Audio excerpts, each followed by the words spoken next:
아멘. 인류가 문명을 시작하고 전쟁은 끊임없이 계속되어졌습니다. 문명의 발달로 잉여의 재산이 생기고 그것을 축적하고 그것으로 부를 유지하고 더 증가시키기 위해서 전쟁을 했습니다. 어떻게 보면 인간의 역사는 전쟁의 역사라고 해도 무방할 것 같습니다. 현대에서는 그 전쟁을 정치라는 이름으로, 외교라는 이름으로, 혹은 실제로 전쟁을 일으키며 자신들의 이해관계를 유지하고 있습니다. 특히 고대사의 로마는 전쟁에 강한 국가였습니다. 세계 역사의 한 중심에 로마 제국이 있습니다. 고대 로마 사회에서는 전쟁에 승리한 장군을 개선식을 열어주었습니다. 개선 장군은 사람의 눈에 띄도록 얼굴에 붉은색을 칠하였고 4마리의 백마가 끄는 마차를 타고 온 시내를 다니며 환호와 함성을 받았습니다. 그런데 이 마차에는 장군과 함께 비천한 모습의 노예도 함께 타고 있었습니다. 옆자리에 앉아있던 노예는 장군을 향해 조용히 속삭이며 말했습니다. 메멘토 모리, 죽음을 잊지 말라. 궁전으로 돌아온 장군은 황제에게 금으로 된 왕관을 수여받습니다. 수많은 사람들의 함성과 박수를 받으며 황제가 주는 왕관을 받으며 즐거워하고 기뻐하지만 왕관에는 이런 글귀가 적혀 있습니다.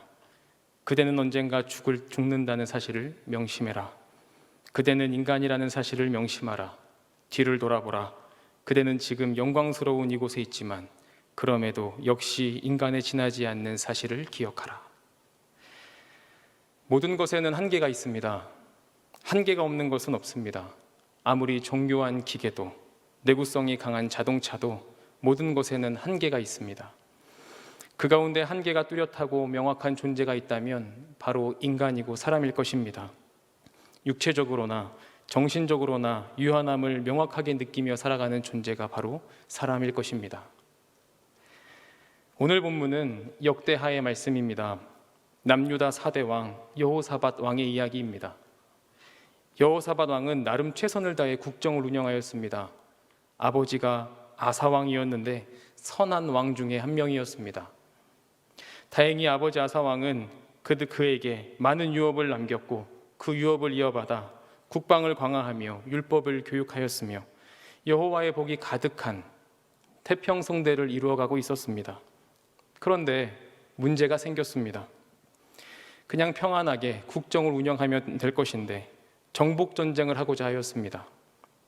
그런데 그 방법이 자신의 힘을 키우고 자신의 국방을 키우는 것이 아니라 북이스라엘의 악한 왕 아합 왕과 손을 잡고 동맹을 맺는 것이었습니다. 잘 아시는 것처럼 아합 왕은 역대 왕 중에 가장 악한 왕이었습니다. 남유다나 북이스라엘이나 각 시내마다 선지자들이 활동하였습니다. 아합 왕 때도 선지자가 활동하였습니다.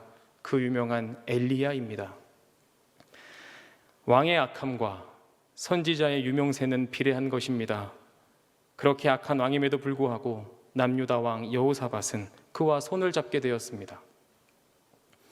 이유는 이웃나라 아람, 길르앗 라못 그들을 공격하기 위해서 그랬습니다. 그러나 그 공격은 실패하고 말았습니다. 그 순간 남유다는 찬란한 빛이 가득했던 나라였다가 어둠이 가득한 패전국이 되었습니다. 그런데 더 큰 문제가 생겼습니다. 주변 국가들이 이제 남유다를 공격하려 동맹을 맺기 시작했습니다. 모압 자손과 암몬 자손 그리고 마온 사람들이 남유다를 공격하기 위해 동맹을 맺기 시작하였습니다. 오늘 본문의 앞부분인 역대하 20장 3절 4절은 이렇게 기록합니다.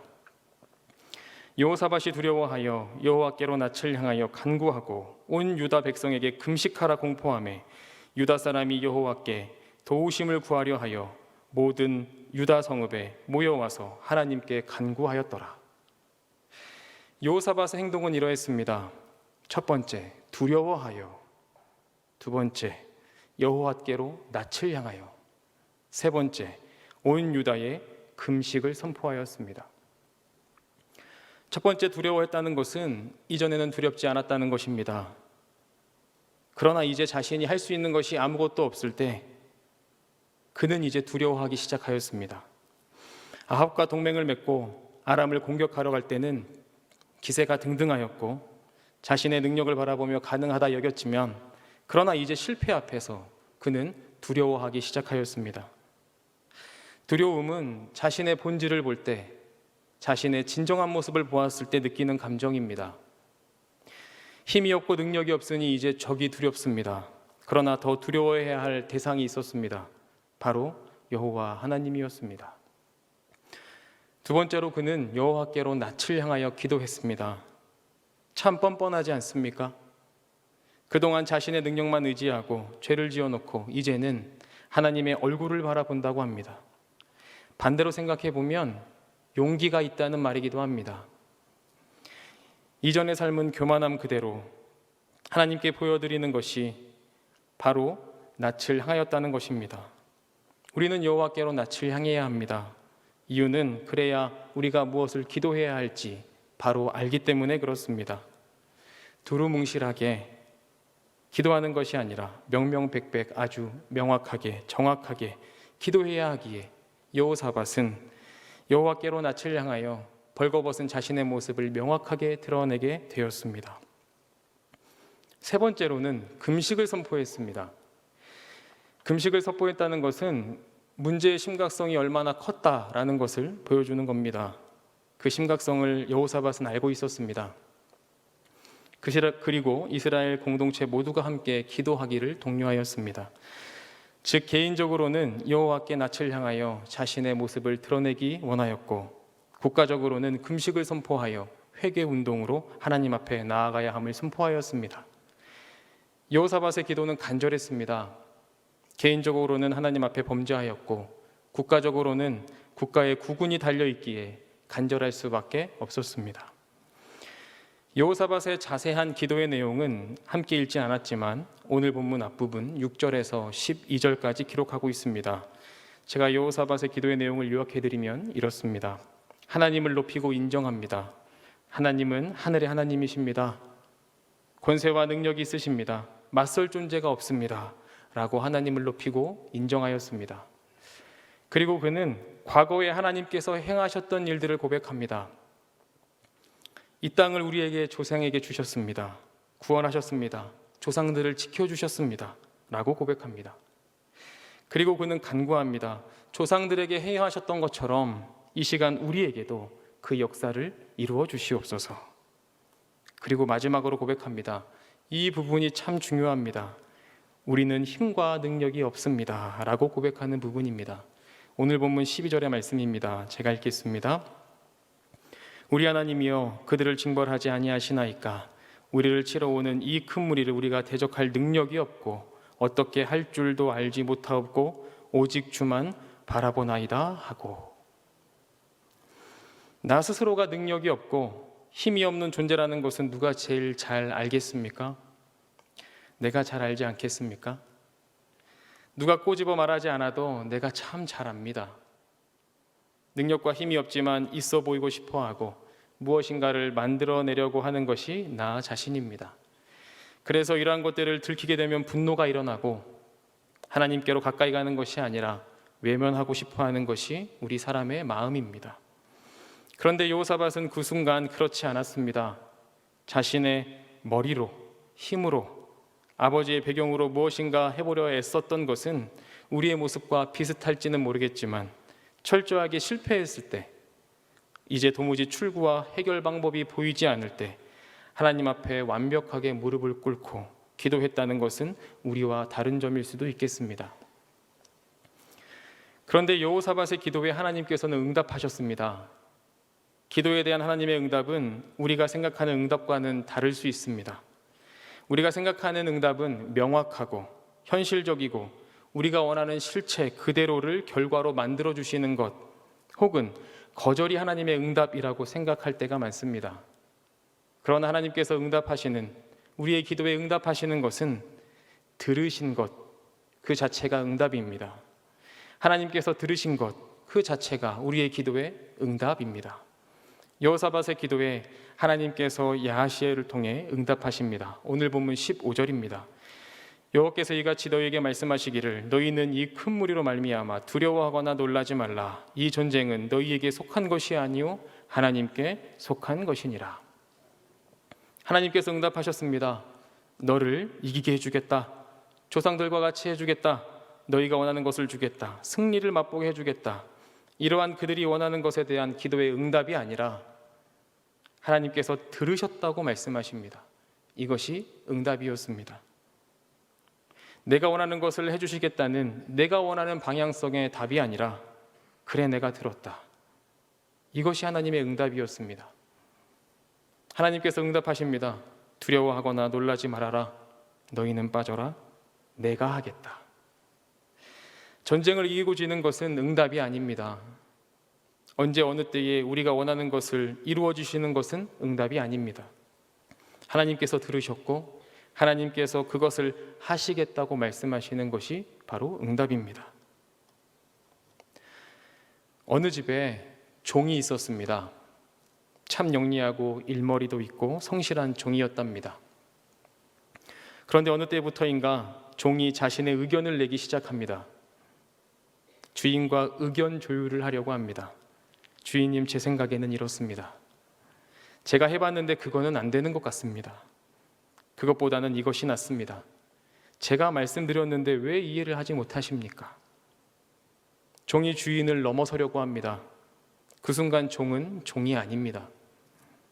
팔리지 않으면 다행이고 생명이 붙어 있으면 다행입니다.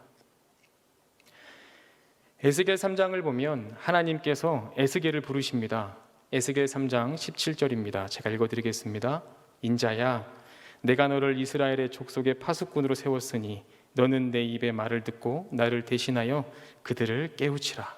하나님께서 에스겔을 무엇이라 부르셨습니까? 인자야 라고 부르셨습니다. 하나님께서 에스겔을 부르신 인자의 원어는 벤 아담입니다. 이것의 뜻은 별 특별한 의미가 없습니다.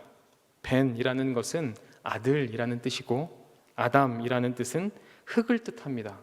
그러니까 흙으로 만들어진 사람이라는 뜻입니다. 간단히 말하면 흙덩아라고 부르신 겁니다. 그래도 너무하지 않습니까? 그 유명한 에스겔 선지자를 흙덩아라고 부르시다니요. 좀 너무하신 것 같습니다. 그러나 그럴 만한 이유가 있습니다. 이 호칭의 의미에는 에스겔이 위대한 선지자로 부름을 받았지만 여전히 그는 깨지기 쉬운 흙에 불과하고 연약한 존재이며 흙으로 만들어진 언제든 깨지기 쉬운 존재라는 말씀입니다. 겉으로는 번듯하고 선지자의 품위를 가지고 있는 듯하지만 하나님께서 보시기에는 에스겔은 흙덩이에 지나지 않는다는 말씀입니다. 모세가 하나님의 부르심을 받았습니다. 원래 모세는 애굽의 왕자였습니다. 애굽 왕 바로의 외손자였습니다. 왕족이었지요. 그런데 40살 되던 해에 미디안 광야로 도망갑니다. 그리고 광야에서 40년을 양을 치며 살아갑니다. 왕족으로 살다가 양치는 목동이 되었습니다. 40년이 지난 후에 하나님께서 모세를 부르십니다. 그런데 모세가 무엇이라고 말합니까? 하나님, 제가 하나님의 뜻은 잘 알겠지만 저는 그 일을 감당할 사람이 아닙니다. 말도 못하고 말주변도 없고 양만 치던 제가, 리더십도 없는 제가 무슨 지도자가 되겠습니까? 자신의 한계와 능력이 없음을 사실 누구보다 자신이 제일 잘 알기에 모세는 그렇게 말할 수밖에 없었습니다. 다른 사람들 앞에서 잘 드러내지 않고 포장을 잘하며 살아며 그렇지 부족하고 능력 없는 건 내가 제일 잘합니다. 그러한 자신의 능력 없음을 모세가 고백할 때에 하나님께서 대답하셨습니다. 출애굽기 4장 11절과 12절입니다. 여호와께서 그에게 이르시되 누가 사람의 입을 지었느냐? 누가 말 못하는 자가 못 보는 자나 눈 밝은 자나 맹인이 되게 하였느냐? 나 여호와가 아니냐? 이제는 가라. 내가 내 입과 함께 있어서 할 말을 가르치리라. 입을 누가 만들었느냐? 누가 사람을 만들었느냐? 누가 너보고 하라고 했느냐? 그냥 가라. 내가 너의 입과 함께 있어 할 말을 가르칠 것이다. 이것이 하나님의 응답이었습니다. 잘 아시는 예수님의 제자 베드로는 잔뼈 굵은 어부였습니다. 물고기를 잡으러 나갔으나 허탕을 치고 돌아왔습니다. 그때 예수님께서 말씀하십니다. 저 깊은 데로 가서 그물을 던지라. 베드로는 답합니다. 말씀에 의지해서 그물을 내리겠습니다. 그물이 찢어질 정도로 많은 물고기를 잡았습니다. 그리고 그때 베드로는 고백합니다. 주여 나를 떠나소서. 나는 죄인이로소이다. 베드로는 자신이 죄인임을 고백했습니다. 조금이라도 예수님을 의심했던 것, 세상에 살면서 거짓과 탐욕이 가득했던 것, 물고기를 많이 잡기에만 몰두됐던 것, 물고기를 많이 잡아 윤택한 삶을 살기를 바랬던 것, 그 목표, 그 모든 것들을 죄인이라는 한 단어에 몰아넣고 자신의 능력 없음을, 한계 있음을 고백하였습니다. 베드로의 이 고백을 들으신 후 예수님께서 대답하셨습니다. 무서워하지 말라. 이제 후에는 내가 사람을 취하리라. 앞서 말씀드린 선을 넘었던 어느 집 종의 이야기, 그리고 흙덩이라 불렸던 에스겔의 이야기, 그리고 모세의 이야기, 그리고 베드로의 이야기, 이 모든 것들의 공통점이 있습니다. 그 공통점은 자신의 능력이 없음을 고백하는 장면들입니다. 그들이 이렇게 고백했더니 선지자가 되었고 복을 받았고 예수님의 제자가 되었고 하나님의 복이 가득한 삶을 살았다라는 것을 말씀드리려는 것이 아닙니다. 그저 그들은 사실 그대로를 고백하였습니다. 자신의 존재 그대로를 고백하였기에 그 이후에 얻어진 것들과는 관계없고 연관하여 설명할 필요는 없습니다. 그리 중요하지 않습니다. 중요한 것은 자신이 얼마나 정확하게 이해하고 자기 자신을 인정하고 바라보고 있느냐가 참 중요합니다. 오늘 말씀의 제목은 능력 없는 자의 고백입니다. 조금 더 자세히 말씀드리면 능력 없는 자의 고백, 그것은 바로 기도입니다. 기도는 자신의 능력이 없음을 고백한 사람만이 할 수 있는 것입니다. 기도는 자신이 능력 없음을 인정하는 사람만이 할 수 있는 것입니다. 능력 없는 사람만이 한계를 경험하며 살아가는 사람들이 하나님께 매달릴 수 있는 것입니다. 그것을 우리는 기도라고 합니다. 여러분 언제 가장 애절하게 뜨겁게 하나님을 찾으시고 기도하셨습니까? 평안하고 순탄할 때입니까? 아니면 나의 모든 것을 드러나고 아무것도 할 수 없고 괴로울 때입니까? 어느 때이건 우리가 꼭 기억해야 할 것이 있다면 우리는 능력이 없다는 것을 인정해야 합니다. 인정한다는 것은 마음에 두고 바라보는 것입니다. 피하지 않고 나의 모습을 정면으로 바라보는 것입니다. 앞서 말씀드린 것처럼 여호사밧이 그러했던 것처럼 여호와 하나님의 낯을 피하는 것이 아니라 여호와께로 낯을 향하여 나의 지금 모습, 연약한 나의 모습, 나에게 능력 없음을 그대로 내어놓을 때 진정한 고백이, 간절한 기도가 시작되는 것입니다. 말씀을 정리해보면 이렇습니다. 여호사밧은 기도를 해야만 했습니다. 왜냐하면 할 수 있는 것을 다 해보았기 때문에 그렇습니다. 자신의 능력으로, 권력으로 할 수 있는 것이 이제는 없기 때문입니다. 바로 그때 그는 여호와께 낯을 향하여 기도하였습니다. 자신의 모든 것을 내려놓고 기도했습니다. 이것이 우리와 다른 지점일 것입니다. 바로 그때 하나님께서 응답하셨습니다. 내가 너의 기도를 들었다. 두려워하거나 놀라지 말아라. 내가 이제 하겠다. 우리는 느끼며 살아갑니다. 우리의 인생길이 어느 순간 너무나 고요하고 너무나 건조하며 아무런 인기척 없는 광야의 길을 걷는 것과 같은 느낌을 받으며 살아갈 때가 있습니다. 그때는 아무런 희망이 없고 생명력도 없으며 어디로 가야 할지 모르겠습니다. 그런데 바로 그때 여호와께 낯을 향하여 얼굴을 들어 간구한다면, 여호와께로 낯을 향하여 나의 능력 없음을 고백한다면 광야와 같은 인생길은 더 이상 광야가 아닙니다. 여러분 그것 아십니까? 하나님의 음성이 가장 선명하게 뚜렷하게 들리는 곳이 광야입니다. 정해진 길이 없기에 하나님과 함께 걸어가는 길이 바로 길이 되는 곳이 바로 광야입니다. 그러므로 광야와 같은 우리의 인생길은 더 이상 광야를 걷고 있으나 광야를 걷고 있는 것이 아닙니다. 하나님의 선명한 음성을 들으며 하나님의 길을 걷는 것입니다. 다시금 우리의 존재를 기억하시기를 바랍니다. 언제든지 깨어질 수 있는 연약한 흙덩이, 주인보다 앞서면 버림받는 종, 여호와께로 낯을 향하여 기도하며 간구해야 하는 존재, 능력 없음을 고백해야 하는 존재, 그것이 우리의 존재임을 기억하시기 바랍니다. 내가 어떤 존재인지 알고 고백할 때 바로 그때 하나님께서 일하실 것입니다. 하나님께서 시작하셨으니 하나님의 계획대로 우리를 인도하실 것이며 마지막까지 인도하실 것입니다. 이것만을 믿으며 살아가는 우리 모두의 삶이 되시기를 바랍니다. 특별히 오늘 이 밤 여호와께로 낯을 향하여 능력 없음을 고백하며 나아가는 우리 모두가 되시기를 간절히 바라겠습니다.